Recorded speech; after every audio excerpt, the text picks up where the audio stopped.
Hello, friends and enemies, heroes and villains. Welcome to Epic Realms. Today's guest has a history of RPGs, including his own Twitch stream and company Rookery Publications. He's probably most known as the cartographer for Critical Role and his work with Warhammer. Please welcome Andy Law to Epic Realms. Welcome to the show. Hello. We were having a nice long conversation for people that have been waiting. We were just chatting in the background. It's like, we should probably get going. So that tells you how this show's going to go. That's how this show's going to go. So my first real question for you, and this is kind of probably a standard question you've answered quite a bit. What was kind of your first introduction to role playing? Like, how did you get into role playing? How old were you? So what game? All that kind of stuff. I was young. I've been playing role-play games for a very, very long time. My very first introduction to them was all the way back when I was 8. Maybe 9. No, I was 9, I think. And my mum, who was a very creative type, she was an artist, was very intrigued by fantasy and science fiction in general. My dad had a library of like 700-800 books of just sci-fi.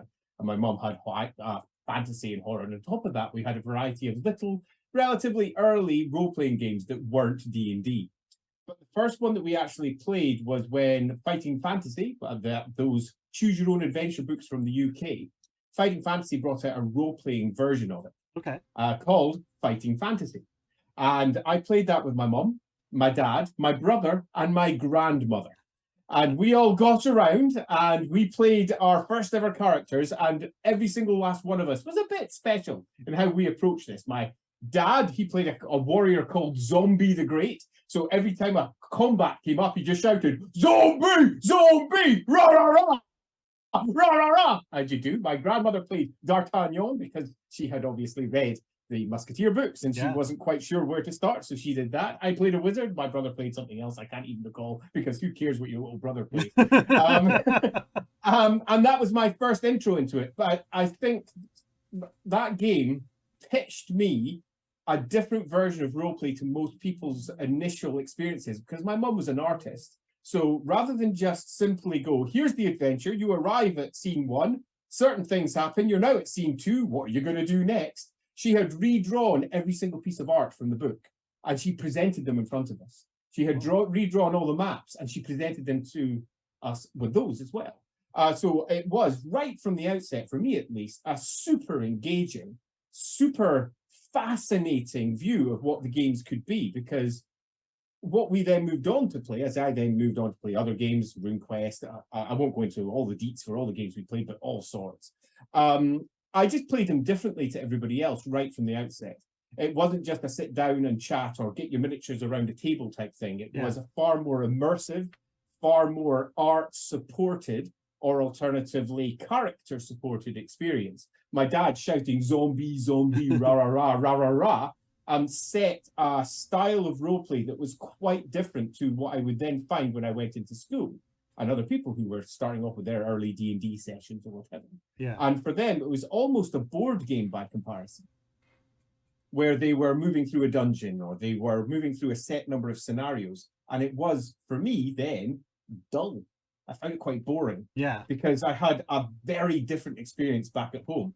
And I lived in a lighthouse as a kid, very isolated away from everything else. So having fun and having games were an important part of making sure you didn't go completely barmy and lose everything because you're miles away from everybody else. Yeah.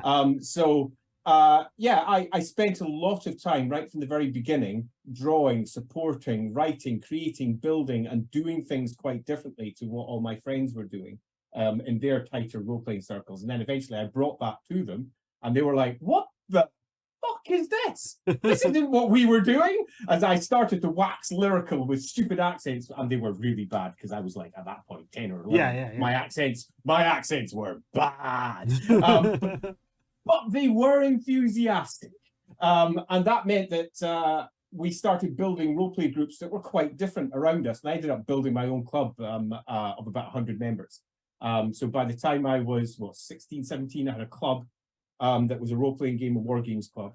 And that sold role-playing games and war games at it as well, because I had my own shop there as well. Yeah. And then eventually I went to Games Workshop at the age of 18 and said, "I own every game you have ever produced. I have every single army that you've ever made, about 10,000 points for those of you who know your Warhammer stuff out there.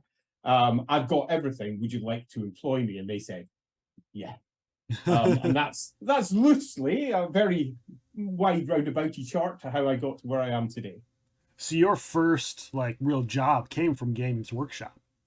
Well, my first real job was a gardener, and then But a I mean, as photographer. far as As far as in the games industry, yes. But I made, let's say, I made a somewhat controversial choice when I was a kid. I was 18 years old, and I'd gone down for what was my second interview with Games Workshop. For those of you who know your Games Workshop lore and time, it's just when Dark Millennium had been released for Warhammer 40K, pardon me, the second edition. It was right at that point, and I had spent 2 weeks down in their head office because I'd had a super long interview process because they kind of didn't believe that I existed. Yeah. Because I literally had everything. I knew everything. I sat inside their sales department for a while, making phone calls. I sat in their with their mail order department for a wee while. I went down to the studio for a wee while. Generally, a complete laugh for 2 weeks, living it up. And then at the end of it, got told you can pretty much go anywhere you want in the company, Andy, because you can. What would you like to do? And I was a kid. Yeah. So I said, I'd like to go where I can be the closest to my parents because I'm only 18. Yeah. So I chose to work at the Edinburgh store, which was the closest store pretty much to my parents and the fastest one that they could get to. So I could have worked in the studio, I could have worked in game design, I could have worked in all those things, but I chose to work in retail. Like the fun guy that I was. That didn't last too long. I lasted for a few years there, quit out, and then ended up doing freelance art and writing instead. But my first actual job was a job that everybody at the time expected me to choose differently, and that was I went into retail when I could have gone anywhere. Wow. Yeah, I wouldn't change it for the world though, because that's but there are so many people in the industry right now that Games Workshop's kind of like this almost, I don't want to say forgotten, but almost this forgotten place that when you talk to like people that have just started gaming the last couple of years, they're like, what's Games Workshop? What was that? Well, almost everything that you're playing with right now was designed by people who worked over there when that place came up. Like there are so many people that like they got their teeth into the industry at Games Workshop, and so many people don't realize that. Yeah, and what's particularly interesting for Games Workshop in that era as well was that it wasn't the war games machine that we know now. Back then, Games Workshop had the rights to do D&D in the UK. They had rights to do a whole variety of different role-playing games. All of Chaosium's games, for example. So you're looking at your Stormbringers, your Call of Cthulhu's, your RuneQuests. They held the license for all that. They held the license for a ton of really awesome board games as well. And when I came to them, it was just at the tail end of that, and they were making their bridge from being a broad games company that did everything and had a licensed rights to sell it into the UK, so all manner of different games, to just being Games Workshop as it would become, which was focused largely on, to sum it up with a single word, Warhammer in its various stripes. Yeah. But I cut my teeth on Games Workshop's broader background rather than its far tighter remit that it came to be later. Yeah. Did you, when you were growing up, did you take like art classes, or was it just like you learned from your parents and they were good and now you're good? Yeah, my mum wanted me to go to art school. I told her at the age of 12 that I was going to work for Games Workshop, so that was stymied and didn't happen. But yeah, my mum was an artist, my grandmother was an artist, and I was expected to follow in their footsteps and never did. And I continue to create stuff for my own games. I have a very healthy set of games that I'm constantly working on, whether it's board games, whether it's role-playing games or whatever. I'm constantly creating stuff, whether it's professionally or otherwise. I just can't help myself. I've got this burning need to make gaming stuff. And for everything that I was making, I would be creating all manner of extra images along the way. So I would say mostly self-taught right through from beginning to end. And because of that, and because I was working on so many different games, I never really did what an awful lot of other artists do, whether that's cartographers or traditional artists or whatever, where they sort of hone in on their own style. And because they hone in on their own style, they then start working out for their own niche and building out from there. And you can always say, oh, that's definitely a piece from such and such. I was always creating material for another game. So I was looking to replicate their sort of style, Yeah. so that I could say, haha, I've created a thing for this game, I've created a thing for this game, created a thing for this game. So I ended up never really honing in on the style and just doing whatever was required for the task at hand, which was a nice way of saying I wore lots of different artistic hats according to need. Yeah. But that shows range too, though, which is also like beneficial. Yeah, I would argue it's a little bit of a jack of all trades situation to use the almost classic set of roleplay rules whenever jack of all trades comes up as some form of a talent. Jack of all trades, master of none, where you tend to find the people who have mastered a particular style. They have such a focus and so practiced on that. I mean, my daughter already, who is also doing art just now, my youngest daughter, she's been practicing down towards her particular style now for about the last 4 or 5 years. And she's moving ahead of me in a variety of different ways because she's focusing so intently on a single thing, where I dabbled and dabbled and dabbled and dabbled and dabbled and dabbled. So I could do pretty much anything I needed to do, but I would always be going, I wouldn't mind hiring somebody else in to make it look really awesome in a particular area. Yeah. When you were working in retail there, what were some of your favorite things that you were working with at the time? So this is a long time ago, because I'm sadly old. You don't look wow. old. You don't look old. Thank you very much. You're like... I'll take that.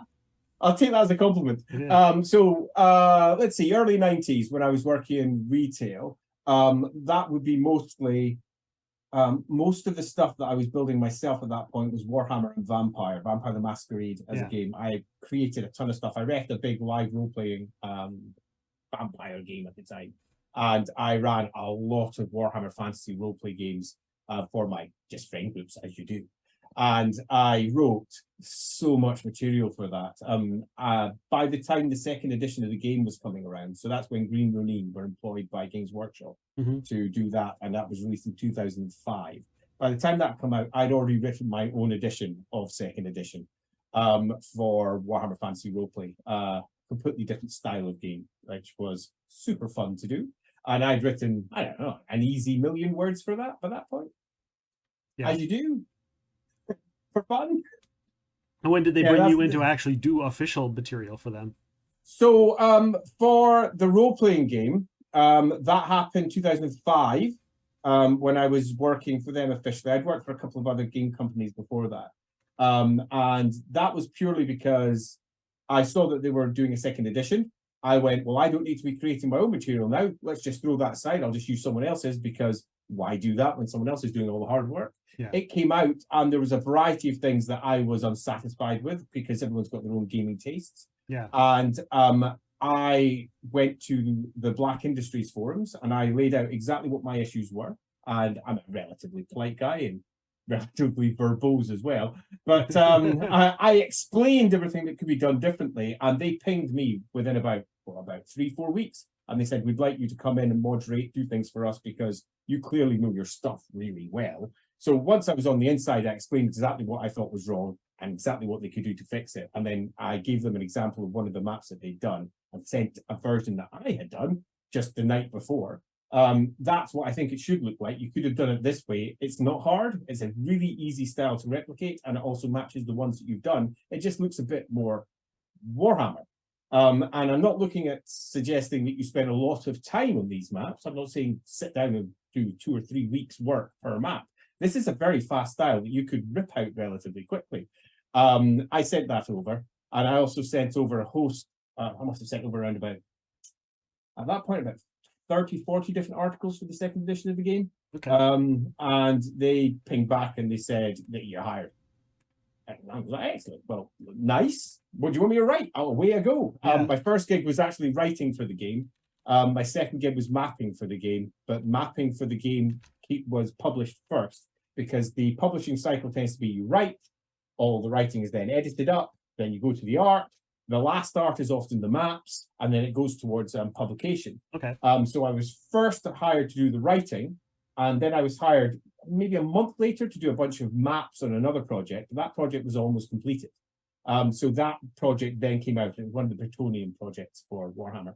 That was my first officially published stuff for Warhammer Fantasy Roleplay. But I ended up doing pretty much something for almost every book in the line, almost past that point. Quite a bit.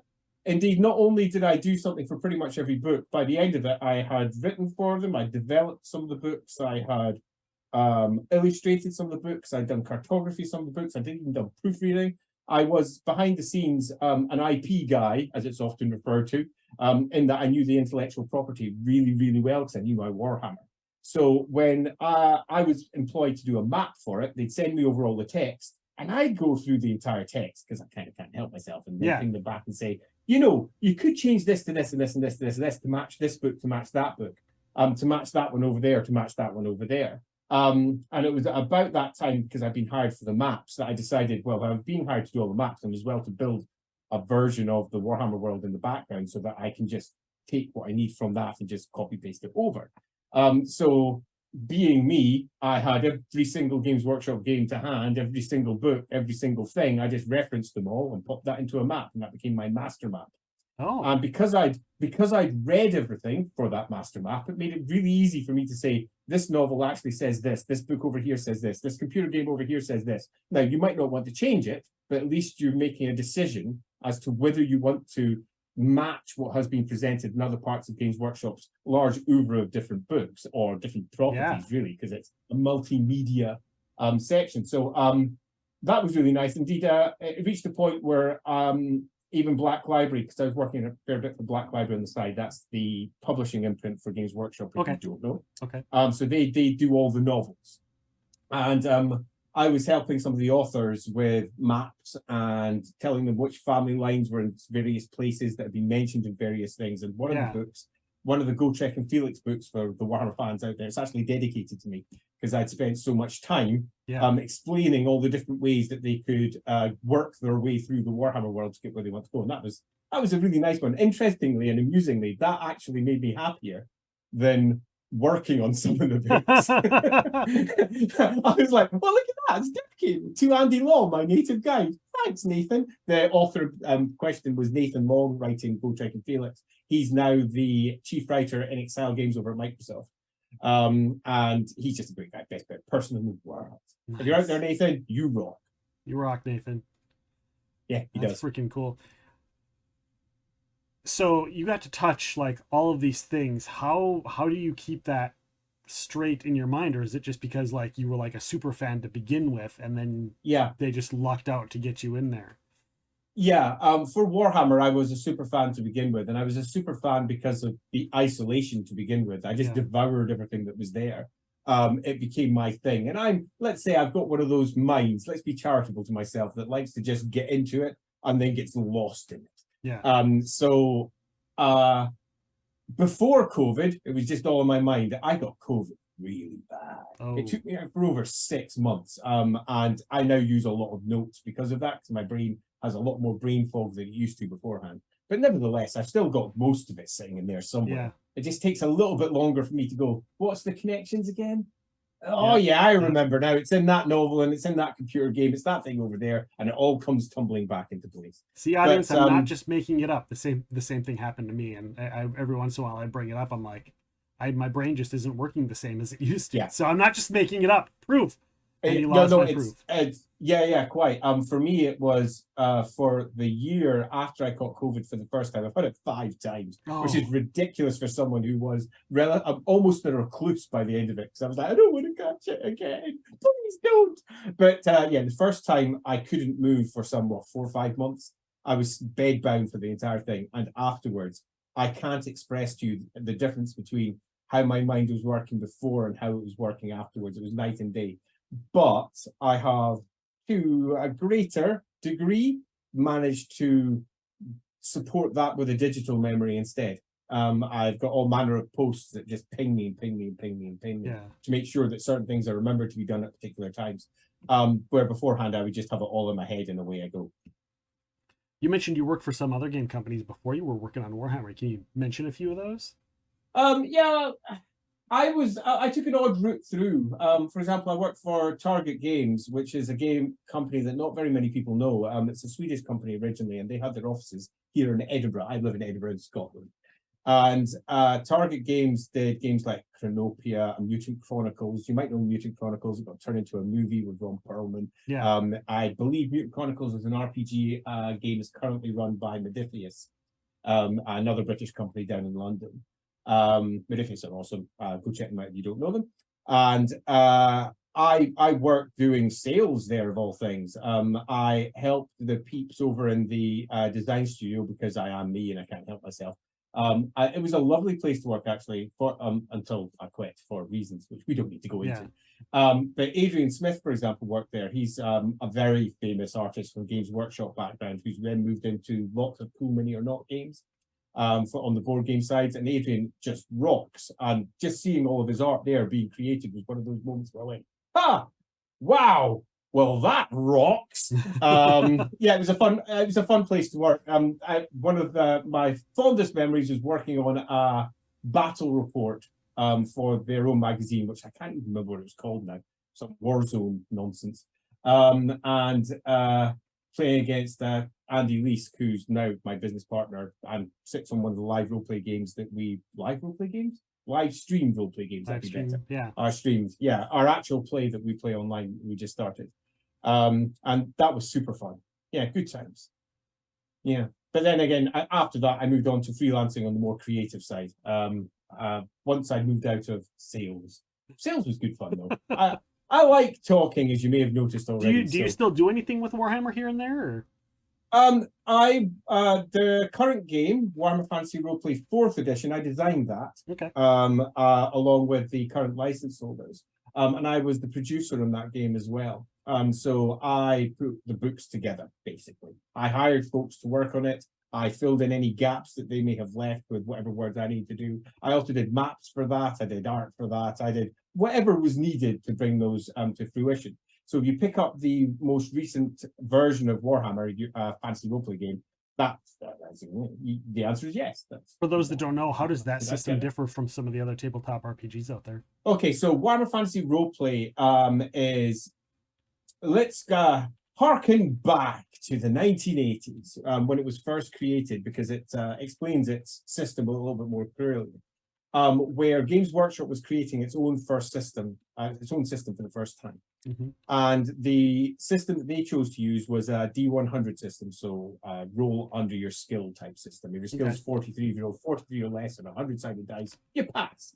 Very similar to Call of Cthulhu, or indeed Basic Roleplay, any of the Chaosium roleplay games, if you want to go and have a look at those. So a very simple, similar starting system, but other than that, completely different. It borrowed bits from D&D, a game that they'd had the license for creating. It borrowed bits from a host of other places. But if I were to bring out a single thing that it did that was quite, let's call it innovative as much as you can for anything Games Workshop, is it had a career system. Okay. And the career system was how your character gained its skills, the abilities that they could do. And it wasn't a fixed class system like D&D. I'm a thief. I'm now thief now. I have thief skills. I do thief things. It was a completely open system where you could move from career to career to career to career to career, building something that was uniquely your character. So you might start off with some sort of lowly scum rat catcher, and then from rat catcher you might move into a squire because someone you meet says, "Hey, I'd like to train you to be a knight." And then from squire you might go to knight, for example. Okay. Or alternatively, you might find that you meet someone else who moves you into wizard's apprentice. The book was filled with careers, a good couple hundred of them sitting inside there. And you could plan your own careers and build them up in your own way. So Warhammer took quite a different route. The initial game was quite high fantasy, but the first campaigns released for it were quite gritty and low fantasy and very British in sensibilities, with an awful lot of silly humor laced through it and a lot of satire as well. Yeah. Where they were pricking at power systems and those in control. There's all manner of jokes that people from the UK particularly recognise because they are attacking, say, the Conservative government at the time. Right. And when we were bringing the 4th edition of the game to play, there was a desire, particularly from me, to reclaim some of that satirical view in the writing and ensuring that it was a super fun read. But we also filled it with a host of pop references that were far more broadly open, so that people, for example, from the States could read it and go, "I recognize that one." Right down to just simple stuff. To give you an idea of one of the most ridiculous ones I wrote, I will give an example. Okay. In Warhammer, there is a god of death called Mor. Nice and simple. It's called Mor, M-O-R-R. Throughout the career system, there's a bunch of quotations from people who are in those careers that help explain to you what it's like to live in the world. And from there, I put a quotation for a Father Wilhelm Abgott, who says, come the midnight hour, you cry more, more, more. And there's a bit more to it, but immediately it's an accessible joke, an accessible reference. You can get it straight away. Not everyone will get it because it's a bit of a generational thing. Yeah. And I get it. Great. Wilhelm is Billy. Abgott is idol in German because Warhammer is very closely, in terms of its initial books, tied to almost historical Holy Roman Empire in Germany. So Father Wilhelm Abgott, Father Billy Idol, effectively. And that was super fun. For that book, we won the Gold Emmy for best writing that year, which was super pleasing because an awful lot of time had been spent not just polishing off all those little references, but trying to make it feel like a really lived in, breathing world rather than just, here's your fantasy thing, let's do fantasy shit. Yeah. That made it fun. An awful lot of fun to put together. The fourth edition uses the same system as the first and the second edition. For those of you who are out there who know it, adds a bunch of extra goodies on top for those of you who are looking for newer mechanics. But the core rules themselves make it quite clear. We're not presenting you a hard, you must play it this way version. Instead, what we're doing is we're giving you a core set of rules and a whole bunch of options so you can make it work according to how you want to play. And that was because we were aware we were making a legacy game. Yeah. A game that had fans all the way from the 1980s, and we didn't want to exclude any particular fan base, whether they preferred the higher fantasy that came with the third edition of the game, or whether they preferred the more, let's say, chaos is right in your face, the bad guys are in front of you from the second edition, or they wanted a slightly more traditional version from the first edition. All those rules were presented so you could make the game that you wanted to play. Well, it also seems to kind of go back to what you were talking about when we first started, where it was like you had a completely different style of role playing from when you met your friends and started role playing in school, and you're like, this is completely different. And they saw what you were doing, they're like, what the heck? And that kind of reflects on that, because it's like now you're like, well, I know different people have different styles. Let's embrace that and help them out. And that's a really cool idea. Yeah. And it's an important part. When you're looking at the creative side and when you're attempting to present a game for other people, you can create finely crafted experiences, something that is just beautifully put together with very simple, clean mechanics. But you tend to find that the vast majority of the epic campaigns out there are GMs who sit down with a game they love and they go, right, I love this game, and then pull out a knife and start to gut the fucker. As they go in, I don't like this rule. No. As they pull that one out, and they're like, no, I don't like this rule either. It doesn't make sense for my campaign. Mm-hmm. That doesn't make sense for my campaign either. And you've got a choice as a creative. You can either embrace that, or you can try to stand in opposition to it. And we chose to embrace it. That doesn't suit every gamer because some people prefer fine-crafted, neatly honed experiences. Yeah. But we were very much creating a game for a specific fan base.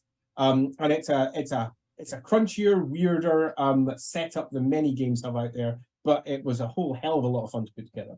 Nice. How did Lawhammer come about? And because I saw that and I was like, that's fun and it's great. Was it like, did it start off as like a nickname people had for you, and then was it something you came up with? No, it started because of my daughter, my eldest daughter. So we're talking now. When are we talking? We're talking 2000 and about 9, 10, somewhere around there.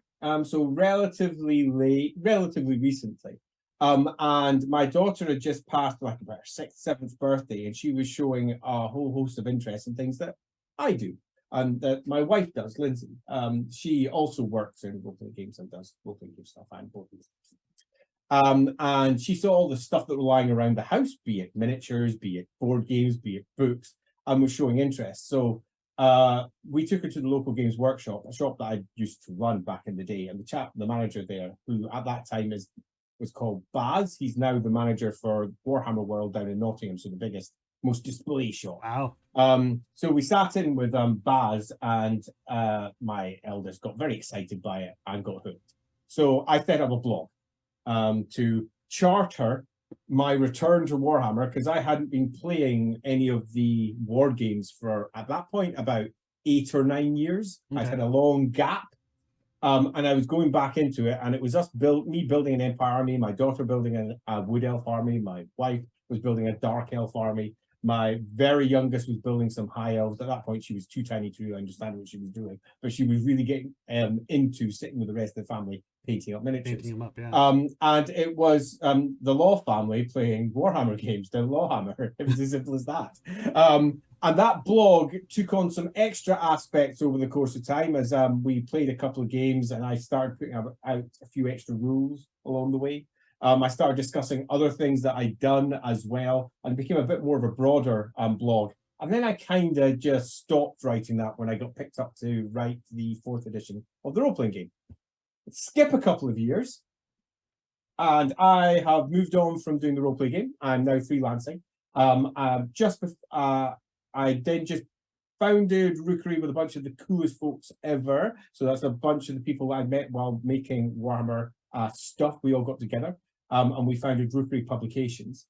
And I was building a bunch of games in the background, but looking to have a role-playing out because I game all the time. I can't help myself. Yeah. And I decided that we'd do a fantasy role-play game because why not? And after some discussion, we decided we'd stream it online because we're idiots.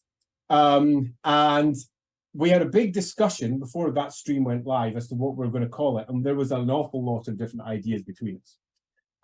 And in the end, we just dropped on Lawhammer because it was still going to be my version of the game. And I basically, for Lawhammer, do exactly what I suggest inside the core rulebook, which is take a big knife to it, gut it, and make it your own. Yeah. So I created a new blog and dropped on the Patreon. It's all free up there anyway, but it's still attached to the Patreon for anyone who wants to say, here, have some pounds. Okay, thanks very much. Here, have some dollars. Oh, thanks very much. I mean, I'm not going to say no because the microphones alone cost a freaking bomb. Yeah, you just got new microphones, didn't you? Yeah, we just got a bunch of new microphones. We're spending thousands of pounds on those fuckers. And yeah, I swear we needed them because our sound for our first few episodes is not great. The sound now is crisp. Still learning it because I have no idea how to do sound. Yeah. Figuring out as I go. It's half the fun.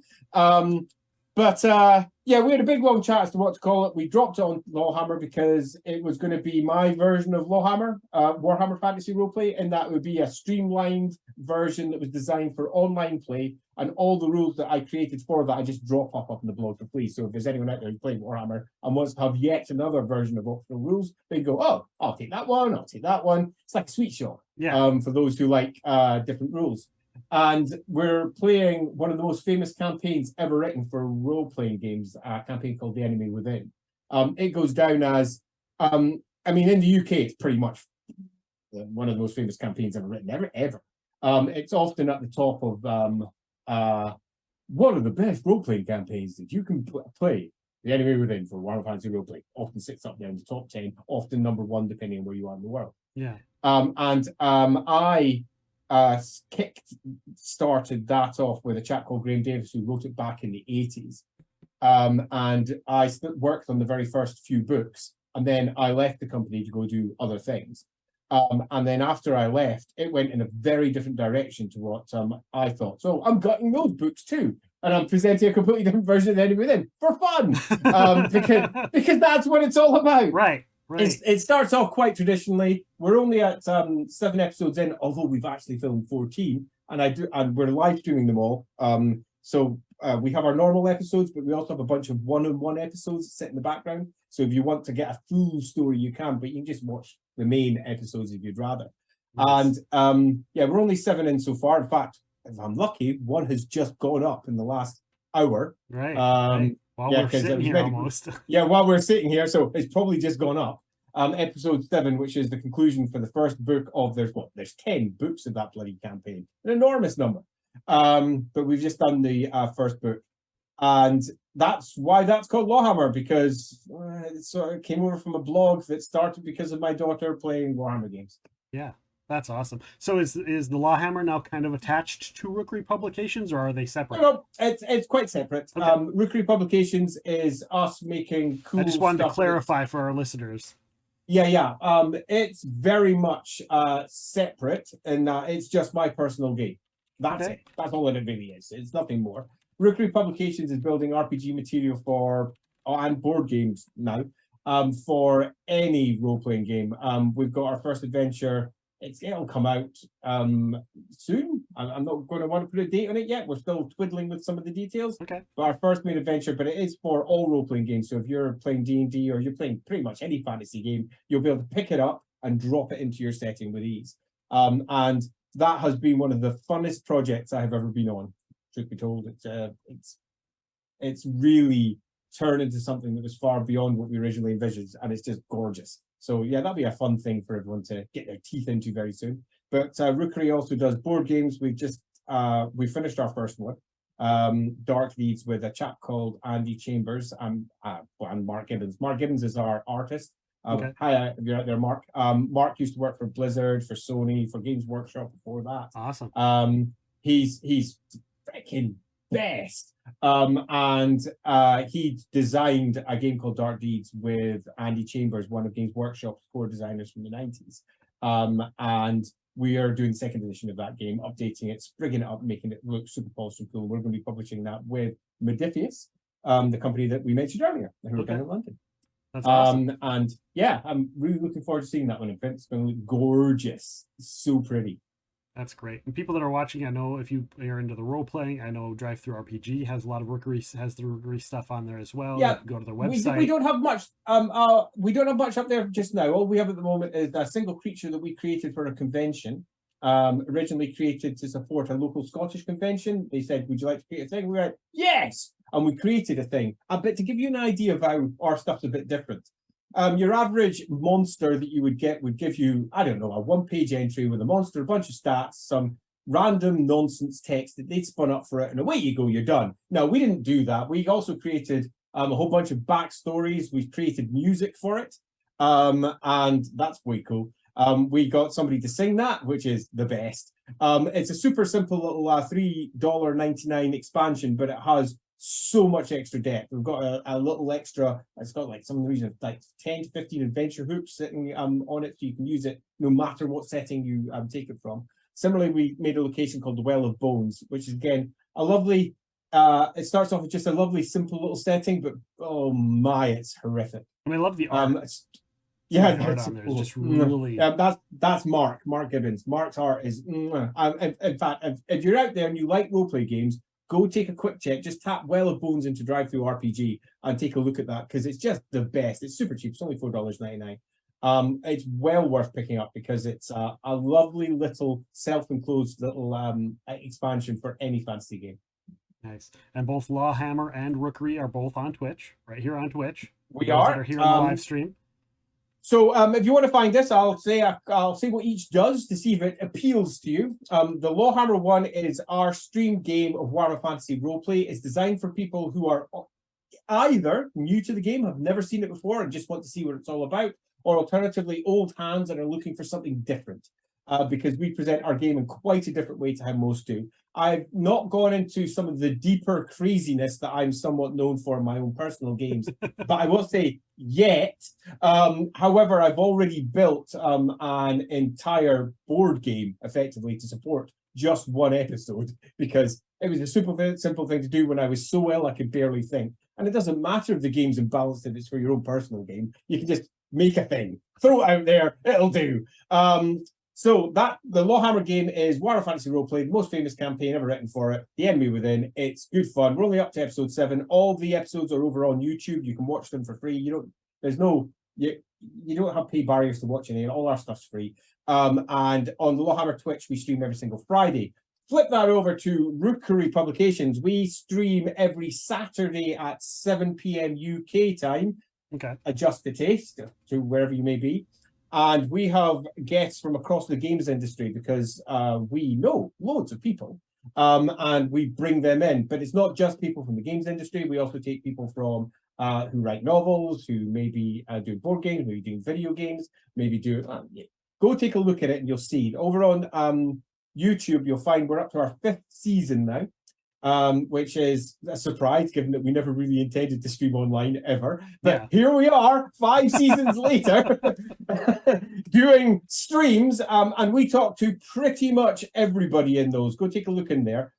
We've had everyone from Baldur's Gate, lore designer, to people who are just starting out in games for their first time, to someone who our most recent episode was discussing West Marches style campaigns where you get lots of different players all gathering together, playing with one GM coming in and out and falling in there according to needs. That's worth a little look at. B. Sherry did that one. An absolutely marvelous game designer. And before that, we did a big memoriam for one of Games Workshop's original artists because he had recently passed. And one of Games Workshop's founders came on for that. One of the original publishers of Warcraft Fantasy Roleplay came on for that.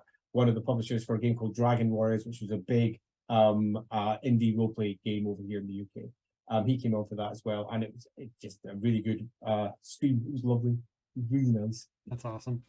Yeah, so we do everything. Go check that. I love anything that's like supporting or like, you know, memoriams and all of those kinds of things. They're just so nice to see people do as well. So those are. It was just nice to give, in particular, because it was Russ Nicholson, the artist, and he was very famous here in the UK because he did all the art for the first fighting fantasy game book. The Warlock of Firetop Mountain, which over in the UK, and as it spread, was a very, very, very big game book. And it was inspirational for an entire generation of artists. Myself, for example, I copied one of the pieces in one of the books called The Forest to Do, where there was a tower in there, Yaz Tromo's tower, and I copied that like 10 times because I just loved all the tiny little details and the extraordinary amount of passion that had clearly gone into building that, and that turned into me later on doing for my own roleplay games very similar things. So yeah, good times. Nice. Miss Ross, he's awesome. Let's move on to one of the things, because we're coming close to the end here, but I want to, close to the end already. We barely started. I know, we just started. We've got a whole Q&A session afterwards too, so people who are in our live stream can ask some questions. But I know the audience would strangle me if I didn't bring up your work with Critical Role and the cartography maps you did. Yeah. How did you get into that? Did they come to you? Was it a connection? Was it just because you had done some stuff for Green Ronin? Largely, yes. What happened was, so we're talking at the, so when are we talking? We're talking about 2017, around there, maybe 16. So Critical Role is still relatively new. Their first season's in place, but they haven't turned into the enormous giant that they were going to very quickly become. But they were close to it. And they were doing their first roleplay book with Green Ronin. And that was Tal'Darai explaining the entire setting, which I again have mispronounced, but let's move on swiftly. That I've heard it pronounced like 3 or 4 different ways, all from different people who have worked on it. So there we go. Yeah. I was actually I was speaking to Matt about a month ago because he was over in Edinburgh, and I mispronounced it right in front of him. That was brilliant. He was over with Marisha. Yeah, well done, Andy. Put that aside. Green Ronin got in contact and they said, "Hey, Andy, you've done a whole bunch of maps that we've shown to them and they love. So would you also like to do some maps for Critical Role?" To which I went, "Sure. What's Critical Role?" Because I didn't know at that point. Yeah, because it's still early on, like you said. Yeah, totally. So I ended up going online and going, look at that. That's a thing. Interestingly, Matt GMs in a very similar style to me when I'm not doing all my stupid, crazy stuff. That's fascinating. I quite like this. That's cool. Really like that.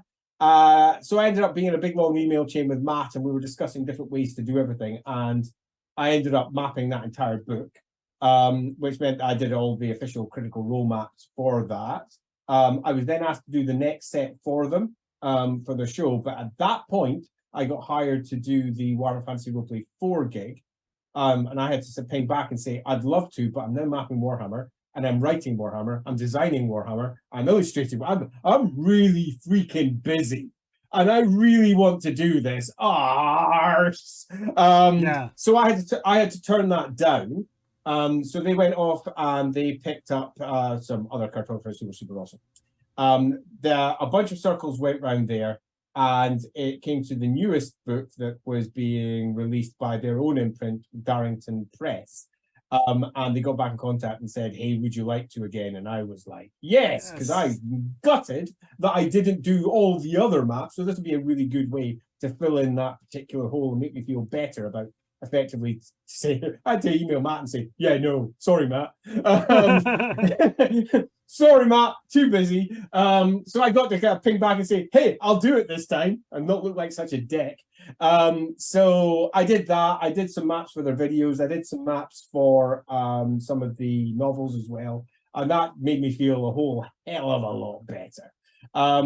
So yeah, good fun gig. I picked that one up. I think I probably picked that one up as well because I'd done a bunch of maps for Will Wheaton too for his Titan's Grave show. Oh, okay. Titan's Grave is not as well known because it was a one-off series. They didn't go off any further, but it was on top of their board game show that he had running. Yeah, the tabletop. And yeah, tabletop, totally. And they decided they'd do a role-playing game to support that with one of their Kickstarters, I recall. And I did all the maps for that. And that was a super fun gig. Sitting there speaking to Matt, not Matt, sorry, sitting there speaking to Will and comparing that to the people who are doing the writing. There's stories there, but I'm aware that our time is running low. Yeah. So I'll immediately shut up. what kind of situation is it coming up with a map? Because like obviously, Will Wheaton's GMing or Matt Mercer's GMing the thing, and it's like kind of their world. And they're like, this is the city. Is there like a lot of back and forth? Like you make a map and then they're like, well, can you change this and that? Or is it just they give you full idea? Or how does that kind of work? Right. It's different for every project. So I wouldn't like to give a carte blanche answer that covers everything. But I'll give two examples so you get an idea. On the Will side, when I got pinged into a telephone call with Will, explaining everything that they wanted from the world map, it quickly became clear that they had very little detailed for the world beyond what was required for the campaign at hand. So I said, just give me everything for the campaign at hand, and let's just chat about what the world's like. So Will went off, and we talked for quite a long time about all the cool shit that he thought could be in there. Yeah. And then I said, right, I've got it. I think I've got all the ideas. I'll loosely list back a couple of them. This. But beyond that, how much do you want me to do? And he came back and he went, Andy, just go wild. So I did. Compare that, say, for Matt's world, where he had a very clear idea of what everything should be, and there was a host of Here Be Dragons areas that were yet to be properly detailed. So that was just an ongoing conversation. I'm going to add in these bits and these bits down here. Tell me what locations you require in there to match whatever it is you've got coming. I'll make sure that they're all included and we can move them around if required. And if you want me to add in extra bits, I'll just add in anything's required and then I'll leave it all editable so you can change it. And as it turns out, I just made the whole thing and everything was super cool and everybody liked it. And it was great, which is nice. But different projects have different levels of, let's say, hand-holding. Particularly if, say, for example, with the most recent Critical Role books, it's now a very well-established world, and there were some details in there, for example, for, say, Singor, the High Elf, the Elf City, pardon me, not High Elf City. Too much Warhammer coming through there. The Elf City. There was quite a lot of detail for that, but there wasn't a lot of geographical detail for that. There was just some. So there was quite a lot of, well, let's just make this work. Let's read every single thing that's ever been mentioned by it and ensure that I contradict none of those, which is quite a bit of work. Yeah. Because you might find that someone said, oh, such and such is this far away. And you're like, right. And then somewhere else that says, such and such is to the northeast. And you're like, okay. Yeah. Right. Let's start triangulating where each one of these locations should be according to where they've been mentioned in the past. It's doing cartography well involves an awful lot of reading. Yeah. But fortunately, for every single one of those maps, the core details in straight first time. Perfect. There was lots of little tweaks because there's inevitably going to be things that they've added themselves, or they've got some new bits they want to do, or they're not sure about how a name works. But the actual core maps themselves, straight away, it was a very pleasing experience all round. Awesome. When you're coming through and you're drawing these up, how do you like, because you're looking at like perspective. So sometimes you've got like a little bit more of an angled perspective, a straight over top perspective. Do they notate that to you and say, this is what we want for this particular city? Or Yes, do you just like, this is my style, kind of my style? yeah. As I mentioned earlier, I don't really have a style. The Tal'Dorei maps they're done in a style, but that's not my style per se. In that I wanted to do something that would fit within the deadlines, because the deadlines for their initial book were super tight. And when the second book came around, there was very much can we have the same style as what we had before? So I pretty much duplicated the same thing, but it could have been almost anything. For example, the map, I think one of the maps that you listed on your briefs of, here's some examples of Andy's work. Yeah. The large map of Tal'Dorei, that one actually comes from one of the novels, which is a completely different style to the one that's in the campaign setting, right, because I had freedom to do something different. But loosely, because I'm aware of the time and we're running out of it, I do an awful lot of pre-work with whomever the client may be. And we discuss out exactly what it should be, how it should work, what they require. Is it a plan? Is it an isometric? Is it something completely different? Should it be put on the back of a skin of a creature that's from inside that? Should it be covered in runes? Should it have lots of text on it? Should it have pictorial parts? Should it have all these things? What are you looking for? And depending on the client, depends on the answer you get back. For example, when I was doing work for Call of Cthulhu on the Master Nyarlathotep, really big campaign for Cthulhu, if you know your Cthulhu stuff. No, in fact, I'm going to go to a different one for Cthulhu. Well, let's go to Sandy Peterson's book for his Book of Abominations. That one, when I pinged over to the developer and I said, we've got a variety of different maps here. What do you want me to do with them? And the ping back that I got from Mike Mason was, Andy, that's why I employed you. Go figure it out. That was one of the best. That was one of the best briefs I ever had. And each one of the different maps in there are completely different because I could do different. One of them is quite literally an estate agent's flyer for the house that they're selling. So I drew it as an estate agent's flyer because I could. Yeah. And that meant it was also a really good handout for the GM. Yeah. So they could give it to the players, which gave it a different feel. Another one of the maps in there is UK governmental map handout, I suppose, to show how an oil rig had been composed. And it's the actual government's personal slips for how the whole thing puts together. I like having freedom, but depending on the job, sometimes you have none and you just do whatever is requested. Yeah. And being me, I'll give anything a go. And my personal favorites are generally handouts and maps that feel like they're part of the setting. Yeah.